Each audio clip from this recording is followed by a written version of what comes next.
Assalamualaikum warahmatullahi wabarakatuh. Teman-teman pendidik di seluruh Kabupaten Jember, selamat datang kembali di channel YouTube Dinas Pendidikan Kabupaten Jember.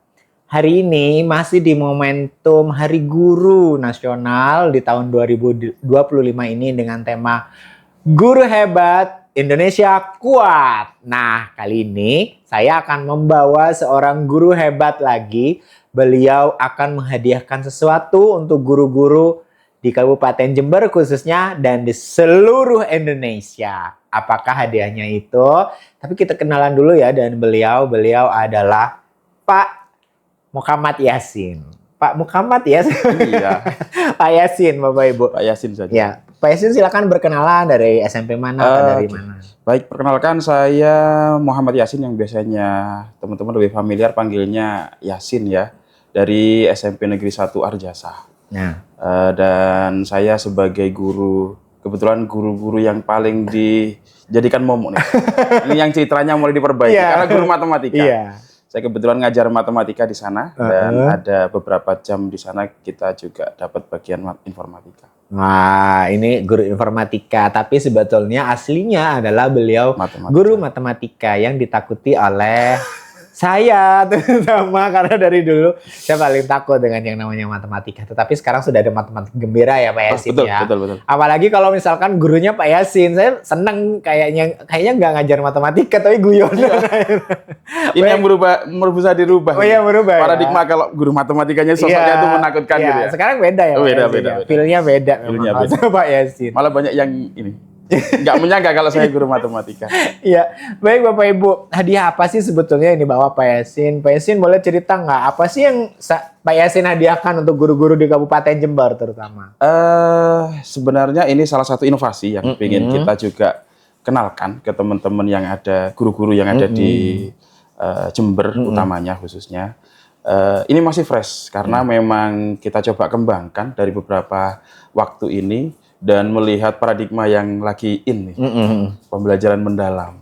Terus yang kedua lagi in itu, ini sebenarnya sudah jadi paradigma lama gitu ya. Kendala ketika membuat sebuah perangkat mengajar dan sebagainya. Jadi ada beberapa inovasi ini. Nanti yang coba bisa diakses semuanya, bisa digunakan oleh semua guru-guru dari keinginannya sih sebenarnya untuk semua jenjang. Tapi sementara ini untuk aplikasinya kita masih sudah trial and error-nya itu masih di jenjang TK sampai SMP.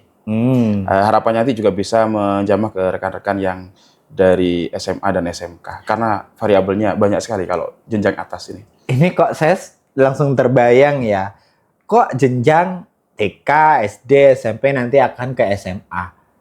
Apakah ini akan mempermudah saya sebagai guru, Pak Yasin? Betul sekali, ya. Jadi kalau dikatakan mempermudah, ini sudah beberapa kita coba, ya. Karena memang aplikasi ini sebenarnya sudah lama. Saya kembangkan sudah 1 tahunan kurang lebihnya. Hanya saja belum terpublish secara gamblang. Seperti ini ya. Ini karena kita sudah mulai publikasi nih. Ya. Sebenarnya kita sudah publikasi, tapi secara khusus terlebih dahulu ke rekan-rekan volunteer yang sudah kita tunjuk. Memang kita coba awal itu benar-benar ini sudah bisa di launching, ini sudah benar-benar bisa digunakan oleh rekan-rekan guru kita. Dan aplikasi ini namanya asisten guru ya, asisten guru AI. Dan ini harapannya nanti betul-betul bisa membantu rekan-rekan guru. Kalau bisa semua jenjang harapannya ya, semua jenjang dan semua mata pelajaran. Kalau mungkin di SD guru kelas ya. Nah, nanti harapannya juga di SMP bisa mengakomodir seluruh mata pelajaran. Dan aplikasi ini perkembangannya cukup pesat karena memang kita sekarang sudah dibantu banyak aplikasi bantuan. Jadi saya membuat ini sejujurnya memang full. Saya mengcoding dari nol, kemudian membangun dari nol. Dan memang karena basic saya itu memang matematik itu betul-betul memang matematika membantu kemampuan dasar coding ya. Betul. Jadi logik di matematika itu sangat dibutuhkan. Makanya sempat ada rekan saya yang ada di sekolah itu menyampaikan juga ketika pelatihan KKA itu memang kalau matematika sama digitalisasi atau digital itu nggak bisa dipisahkan. Informatika tidak bisa dipisahkan. Kalau benci matematika, tapi masuk ke perkuliahan informatika, ini rasanya bunuh diri gitu ya. Karena kayak masuk ke lubang singa iya, gitu. Jadi benci sama matematika, nggak suka sama matematika, masuknya ke informatika. Ini sebenarnya masuk ke lubang singa gitu ya. Karena sangat-sangat dibutuhkan logikanya. Dan logik itu bisa mulai dikembangkan sebenarnya betul sekali, saya sepakat dengan pemerintah sekarang. Mengembangkan mulai sejak dini gitu ya. Di TK sudah mulai dikenalkan, di SD itu sudah mulai dikenalkan. Karena apa? Sejujurnya kita sementara ini masih jadi pengguna. Kalau dibanding dengan negara lain, kita itu sebagai pengguna, belum sebagai kreator ya. Belum sebagai kreator. Jadi kita itu sangat tertinggal terkait dengan itu. Dengan mungkin bahasa sekarang itu kita ini kan termasuk apa ya, anak-anak baca aja belum bisa. Kendala ini aja masih banyak. Kenapa harus ke coding gitu ya? Coding itu jangan diartikan selalu harus dalam bentuk sudah code atau yang kompleks. Jadi yang paling dasar dulu dikenalkan. Logik anak-anak dulu itu hanya dikenalkan dengan matematika. Sekarang bagus, ada informatika, ada kode coding yang disendirikan mapelnya. Itu sebenarnya sudah mengakomodir logik. Dulu logik hanya di matematika. Iya, betul. Sekarang bisa diajarkan kemampuan logik itu di mata pelajaran coding gitu ya. Di informatika itu diajarkan di sana. Jadi ini betul-betul luar biasa untuk loncatan dari pemerintah yang saat ini. Saya sangat setuju Pak Yasin. Apa yang tadi juga disampaikan oleh Pak Yasin, dan mungkin ini juga diamini oleh teman-teman yang ada di rumah yang sekarang lagi nonton di YouTube, bahwa kalau benci matematika, itu jangan masuk ke dunia digital lah, katakan seperti itu ya. Jadi atau mencipta gitu ya, atau coding dan macam-macamnya. Ini pengalaman aja ya Pak Yasin ya, kemarin ketika saya mendapatkan kesempatan untuk belajar STEM, dan kebetulan adalah kaitannya coding gitu ya, STEM and AI, coding and AI.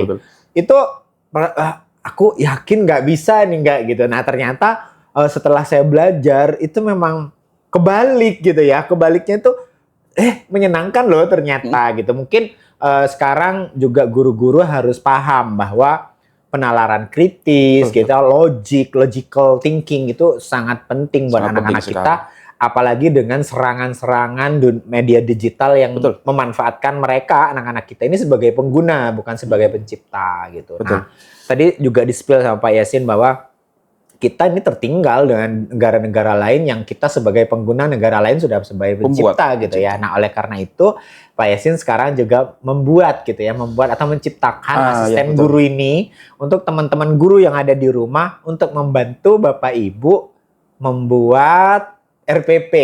Tidak hanya RPP sih sebenarnya. Tidak hanya RPP berarti. Ini kita lengkapi dulu dari aplikasi ini sebenarnya yang saya buat itu namanya asisten guru. Namanya juga asisten ya. Namanya asisten. Asisten itu harapannya dia bisa membantu guru yang dulu sebetulnya kita masih di era-era manual itu. Guru kita harus diskusi di kelas atau di ruang guru atau di ruang kantor. Itu pun kita akan langsung membuat segala sesuatunya, perangkat dan segala sesuatunya itu lebih ke ketika ada besok ada sesuatu event atau ada kebutuhan tertentu, pelaporan dan sebagainya. Tapi sekarang sepertinya teknologi sudah sangat luar biasa, pesat. Kita dibantu dengan banyak teknologi di sana.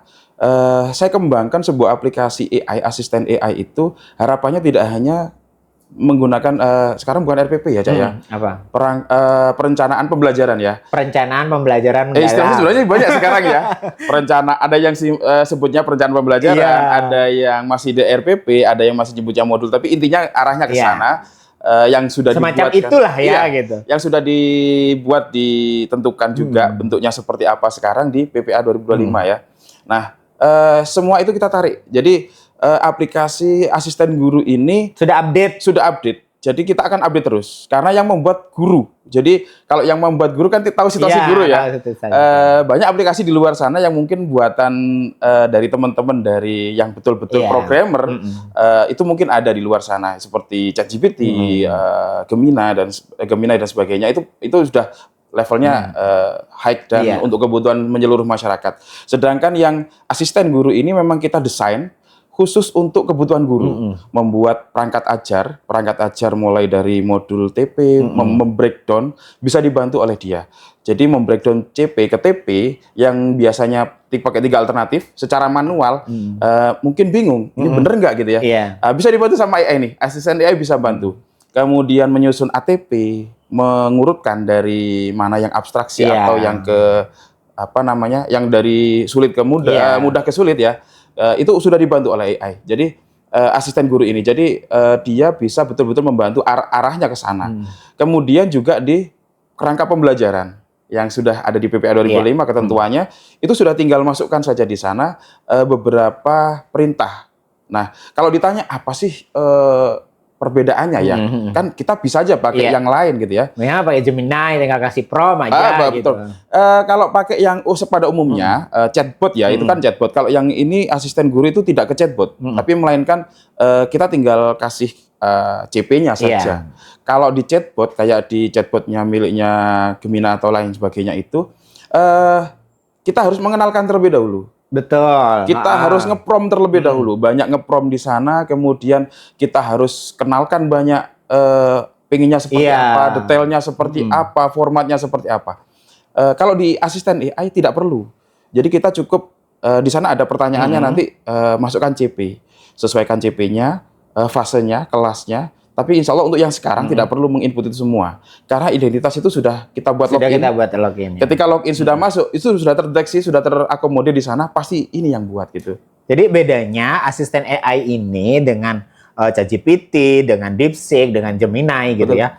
Itu bedanya prompt-nya nggak terlalu banyak dan nggak ribet. Padahal kan kesulitan guru itu adalah membuat prompt. Karena prompt itu sendiri berbasisnya adalah logical atau critical thinking. Sedangkan kita kesusahan di logical dan critical thinking itu.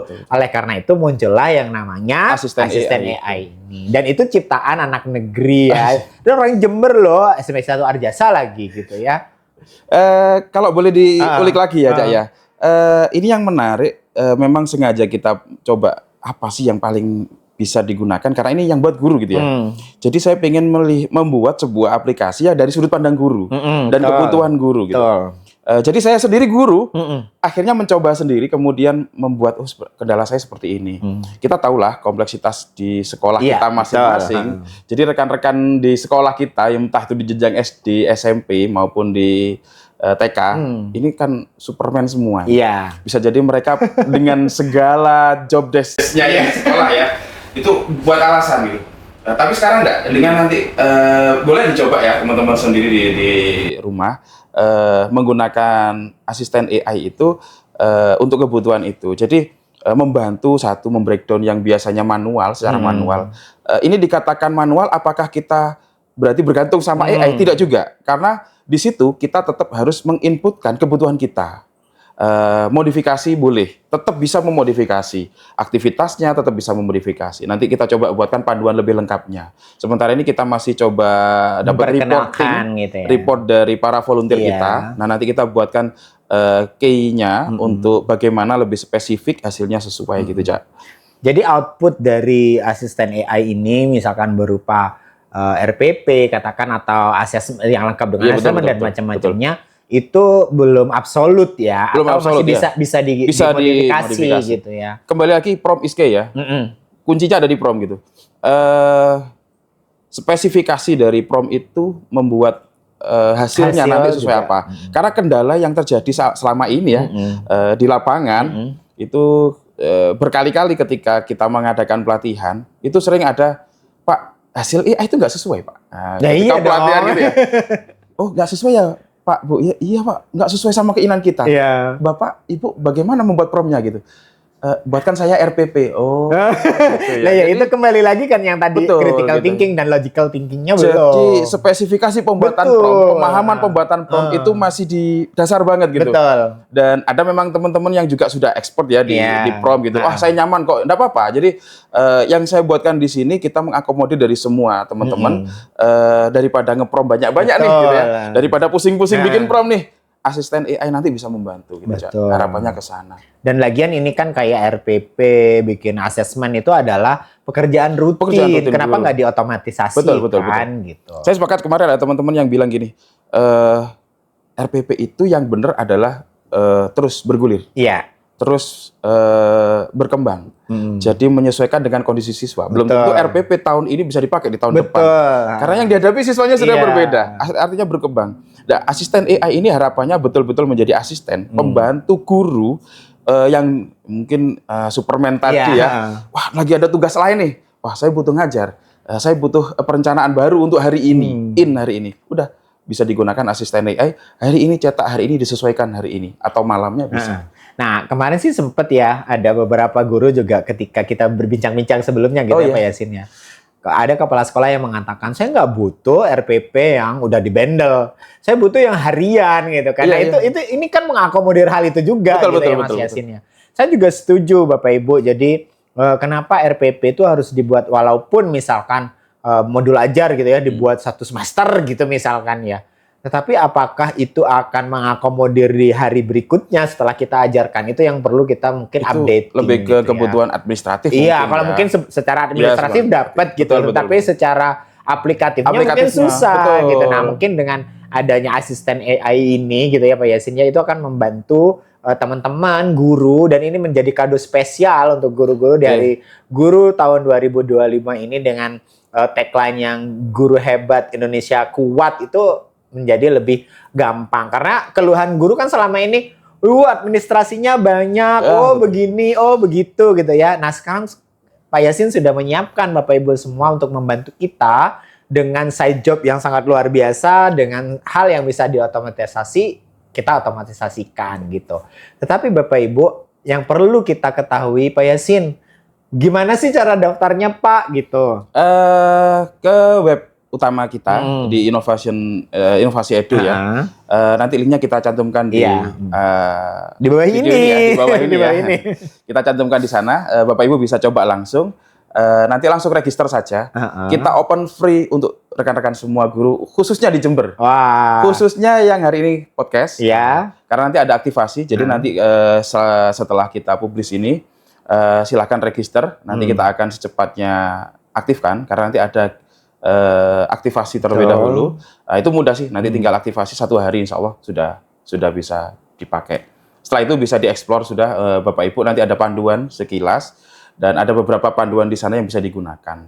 Tidak perlu pelatihan sih sebenarnya. Toh Bapak Ibu juga pengguna AI yang pada umumnya tidak perlu pelatihan ya. Nanti di sekilas sudah tahu kok arahnya kemana dan bagaimana cara penggunaannya. Bisa dieksplor sendiri. Nanti intinya di pembelajaran itu bisa membantu di perencanaan, di asesmen, kemudian di ide-ide pembelajaran, kegiatan aktivitas di kelas, di indoor maupun di outdoor, itu bisa dibantu. Sampai membuat soal, kisi-kisi, itu bisa.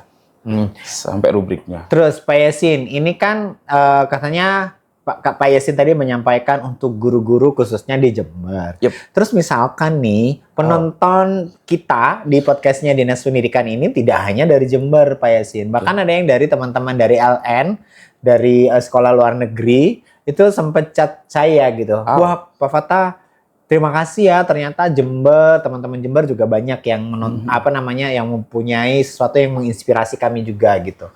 Nah, boleh nggak kalau misalkan teman-teman LN, teman-teman yang ada di daerah lain gitu menggunakan hal ini juga? Boleh dong. Karena kemarin kita sempat publikasi juga nih kegiatan kemarin. Dan saya kaget juga ini mendadak. Semoga ini server yang kita gunakan masih kuat ya. Karena kita pakai hosting juga di sana, dan sementara ini kita belum mengakomodir sampai sekelas Gemina ya. Jadi saya yang takutkan itu nanti langsung nge-lag gitu ya, jebol servernya. Kita pakai hosting yang terbatas karena memang gambaran kita paling 1.000 lah. 1.000 sampai 2.000 bisa akomodir. Nanti kalau memang bisa lebih banyak penggunanya, kita coba upgrade lagi nanti untuk rumahnya ini bisa mengakomodir seluruh Indonesia lah. Bismillah. Pak Yasin, mungkin sebentar lagi kita akan belajar bagaimana melihat gitu ya secara langsung seperti apa penggunaannya, seperti apa cara registernya dan macam-macamnya. Kita akan belajar itu. Mungkin ini sebagai gambaran buat teman-teman yang ada di Kabupaten Jember khususnya untuk mencoba atau menggunakan asisten AI ini atau asisten AI.innovationedu.my.id ini. Nah, selain itu Bapak Ibu, ini adalah sebuah lompatan besar, sesuatu yang bisa gunakan dan tidak menjadi sebuah alasan lagi untuk tidak menampilkan rencana pembelajaran kita kepada kepala sekolah. Jadi misalkan, lupa apa gitu. Jadi ini mempermudah kita untuk mempertanggungjawabkan. Ada sebuah kata yang kemarin saya dapatkan Pak Yasin ketika bertemu dengan teman-teman di Simeo di Bandung waktu itu. Ada salah satu narasumber mengatakan bahwa begini, artefaknya guru itu adalah RPP. Jadi guru bisa dikatakan mengajar itu dengan adanya RPP. Gitu. Jadi kalau guru nggak punya RPP itu nggak punya artefak. Mau ngajarnya seperti apa dia nggak akan punya. Nggak akan punya artefak, nggak akan punya bukti kalau kamu mengajar gitu. Nah itu yang membuat saya akhirnya, wah ternyata ada teman saya nih bisa membuat. Nah ini yang sangat membantu sekali bahwa kita ini setidaknya punya bukti kalau kita mengajar gitu. Baik Bapak Ibu, kita akan ketemu sebentar lagi. Kita akan ketemu sebentar lagi di part kedua dengan Pak Yasin. Lagi apa yang dia bawa. Kita ketemu lagi nanti. Wassalamualaikum warahmatullahi wabarakatuh. Oke. Ini nanti bisa dikunjungi ke asisten AI innovation.my.id. Nanti tampilannya kan seperti ini ya. Setelah muncul nanti register terlebih dahulu. Nanti Cavata nggak bisa langsung login. Iya. Harus punya akun terlebih dahulu. Jadi registernya melalui di sini. Iya. Coba ganti sekarang. Sabar Cak, ini masih. Iya. Jadi loading. Tampilannya seperti ini gitu ya. Terus register dulu. Betul. Ini siapapun yang ada di sini, siapapun yang mau mengikuti atau menggunakan ini, registernya di menu yang tadi ya. Iya.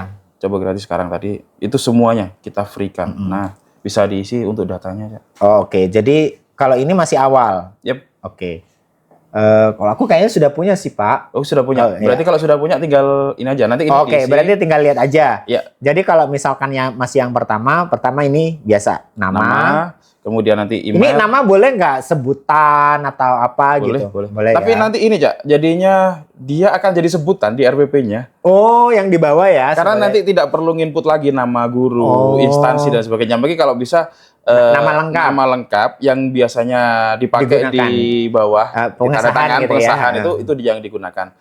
Sama lembaga, karena nanti dia tidak akan tanya lagi EE-nya, nggak perlu dijelaskan. Dia tuh sudah tahu kalau ketika login saya sedang berbicara dengan Cavata gitu ya. Kemudian dari sekolah ini, jadi dia langsung menampilkan di atas sekolahnya. Berarti namanya harus ini lengkap dengan apa sih namanya? Gelar, macam-macam gitu ya. Terus emailnya apakah harus belajar ID atau tidak? Tidak harus kalau emailnya. Oh boleh. Emailnya boleh bebas. Tapi boleh menggunakan belajar ID boleh, ya? Boleh. Terus ini lembaga sesuai dengan lembaganya, terus ini jenjangnya tinggal pilih ya? Ya. Wah ini ada PKBM juga ya? Ini karena kebutuhan kemarin. Iya kemarin betul. Ya. Jadi ada TK, SD, SMP. Terus passwordnya tinggal buat sendiri sesuai dan boleh 1, 2, 3 apa? Minimal 8 karakter. 8 karakter? Minimal 8 karakter. Harus nanti ada kombinasi? Ya. Oh oke. Oke, berarti karena saya sudah punya kembali ke depan. Tinggal login saja. Nah nanti kalau sudah punya akun tinggal nanti ke login. Loginnya ke sini ya? Ya betul. Tinggal login nanti langsung masuk ke dashboardnya. Terus Pak Yasin, misalkan nih, ini kan Pak Yasin ketika membuat ini kan hosting yang Pak Yasin beli. Yep. Nah, tentunya di aplikasi ini kan ada yang lebih banyak lagi dapatnya atau benefitnya lebih banyak lagi. Itu ada yang berbayar nggak Pak Yasin? Atau donate gitu? Donate ya. Lebih ke donate nanti. Lebih ke donate ya. Oke, setelah login jadinya kayak gini ya Mas Yasin? Ini tampilan dashboardnya. Nanti bisa, kalau dashboard nanti nggak banyak. Ini ada kita tambahkan informasi yang baru, tutorial dan yang baru nanti ada di sini. Videonya juga kita belum masih naikkan ya. Ini masih sudah kita rencanakan. Nanti untuk pekerjaannya lebih banyak di sini. Di asisten guru ini ya. Di sini ya. Di asisten guru untuk pembelajaran, asesmen, materi ajar, aktivitas pembelajaran. Nah, kalau misalkan mau buat RPP mana yang diklik? Kalau di sini saya urutkan sebenarnya mulai dari breakdown CP ke TP ya. Di sini ada beberapa alternatif tujuan pembelajaran menggunakan yang sudah sesuai sama PPA 2025. Ini ada contoh CP nggak, Cak? Misalkan ini, terus masukkan CP-nya. Apa ya contohnya? Satu aja, yang nggak terlalu gitu. Yang lagi in sekarang materinya mungkin masih nggak. Apa ya CP ya? Misalkan lupa CP, apa yang harus dilakukan? Sementara untuk data CP yang banyak itu, semuanya masih belum kita tanamkan ke sini.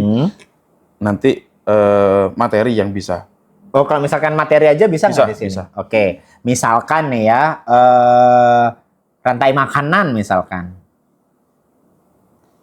Karena Bisa ini yang nggak? kemarin promnya CP, jadi tambahkan di sini nanti materi rantai makanan. Oh, berarti gitu. Ada kata-kata materi. Materi rantai makanan. Oke, generate. Kita generate ya. Oke. Nah, ini bisa digunakan.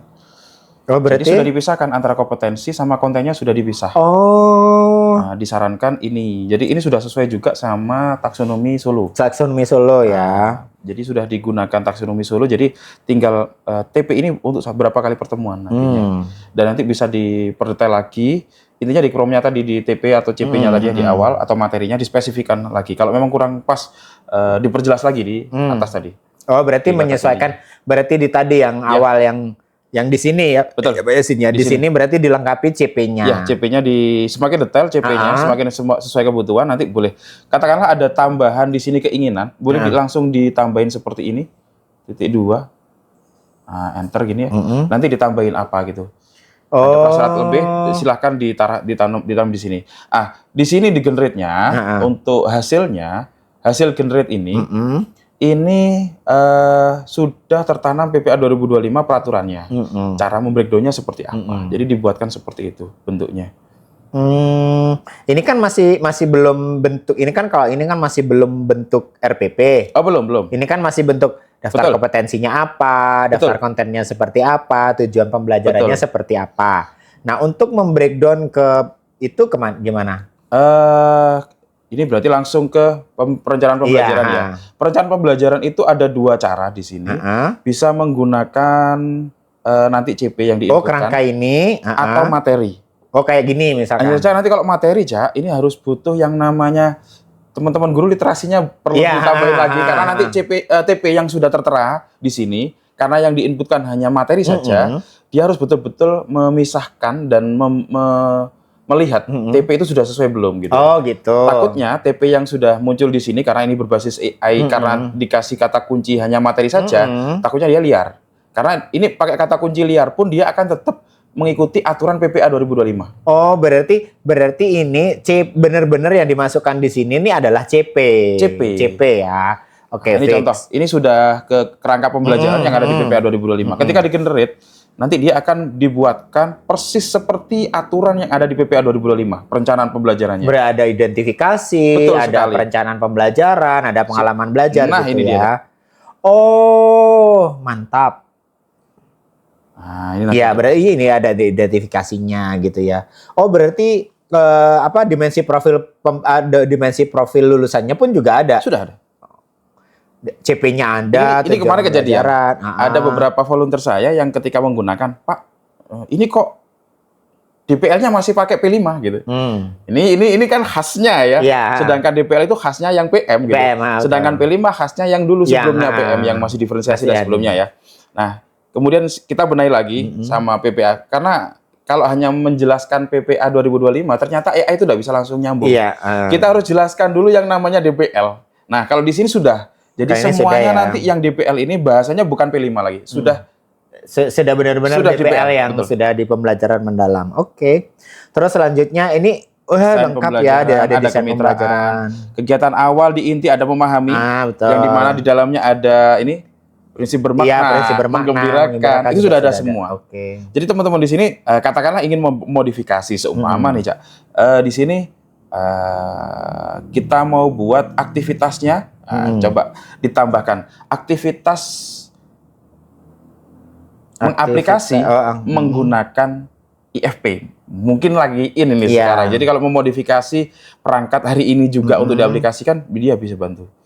Menggunakan IFP misalkan. Oke, generate lagi gitu ya. Nanti kita akan cek di kegiatan intinya. Nanti akan ada kegiatan di mana pemanfaatan IFP. Oh, oke. Oke, kita lihat. Kegiatan inti pembelajaran inti ting spesial ini. Oh iya, menggunakan aplikasi kelompok menyusun rantai makanan dengan lengkap produsen. Wah, ini mantap sekali. Wah, ini luar biasa Pak Yasin. Jadi ini kado spesial buat teman-teman gitu ya. Terus tapi ini kan misalkan ini kan ada pedagogisnya, misalnya diambil satu aja gitu. Boleh. Misalkan nggak apa-apa ya Pak Yasin apa-apa. ya. Tinggal nanti di atas kalau memang dikosongkan kemitraan, ini kan memang ada Iya. opsinya opsional gitu ya. Nanti dikosongkan yang kemitraan, kosongkan yang ini kan opsional untuk Iya. kemitraan sama digital. Iya. Nah, ini ada sudah Iya, digital pakai betul. IFP. Sip. Oh, ini- Oke. Sangat luar biasa. Ini enak. Nah, apalagi belum ada. lagi. Oh, Ada apa fasilitas lagi? ini lagi di Apa bawahnya. ini? Aduh. Bisa di bawah tadi ada menu ya, 2. Yang Bisa mana? di-copy. Oh, yang ini. Nah, ini Yang di selesai bawah. di-generate, Ah. teman-teman langsung bisa di-download jadi RWP. dokumen. Oh. Jadi Word. Jadi Word. Langsung diedit di Word bisa. Sip. Atau di-copy manual ke PDF ke dokumen tertentu boleh, bisa, sangat bisa. Jadi memang kita berusaha, kemarin ada yang sempat spill. Pak tolong ditambahin dong biar mudah, kita nggak perlu ini gitu, nggak perlu kopas-kopas gitu. Oh boleh, kopas boleh, download langsung dari dokumen bisa. Oke. Oke, terima kasih Pak Yasin. Jadi kalau sudah selesai, semuanya selesai baru di logout. Oke, terima kasih Pak Yasin. Baik Bapak Ibu, semoga ini menjadi kado yang sangat spesial untuk kita di Hari Guru Nasional di tahun 2025 ini. Dan ini semoga menjadi inspirasi untuk Bapak Ibu untuk selalu membuat RPP yang update setiap harinya setidaknya atau sesuai dengan pembelajaran yang kita lakukan di setiap hari di kelas-kelas kita. Dan semoga ini menjadi artefak Bapak Ibu bahwa kita adalah guru yang selalu mengajar dan selalu belajar. Terima kasih Pak Yasin atas kegiatan hari ini dan aplikasinya sebagai kado spesial buat kita semuanya. Wassalamualaikum warahmatullahi wabarakatuh.